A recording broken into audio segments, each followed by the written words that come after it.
और छठी बात यह है कि मेरी बात लिख के रख लीजिए कि 5-10 साल में ईरान 90% यूरेनियम का एनरिचमेंट करेगा, 90% करेगा। अब नहीं रोक सकते ईरान को। अब ईरान एनपीटी से निकल जाएगा और एनरिचमेंट करेगा।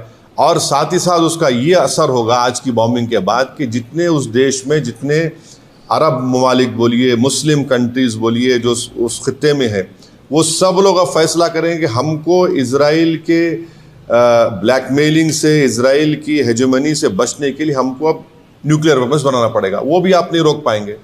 और अमेरिका के इंटेलिजेंस ने खुद कह दिया कि अब ईरान के पास कुछ नहीं है। तुलसी गबार्ड का स्टेटमेंट है। और सबसे, अगर ये खित्ता, ये एरिया, अगर इसमें जंग शुरू हो जाएगी तो एक बात आपको समझने की ज़रूरत है कि 60 लाख से ज़्यादा भारत के नागरिक वहाँ रहते हैं। हमारे इंडियन कंपनीज का इन्वेस्टमेंट है वहाँ पर। वहाँ से हमारे नागरिक भारत को बहुत बड़ा फॉरेन एक्सचेंज भी जाते हैं। अनलाइक नॉर्थ अमेरिका के, वहाँ तो इनकम टैक्स भी नहीं लिया था उनसे।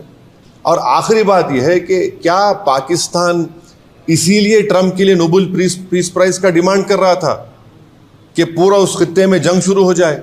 क्या इसीलिए उनके जनरल जाकर लंच खा के आए थे वहाँ पर कि पूरे इस इलाके में आग लग जाए, जंग शुरू हो जाए वहाँ पर?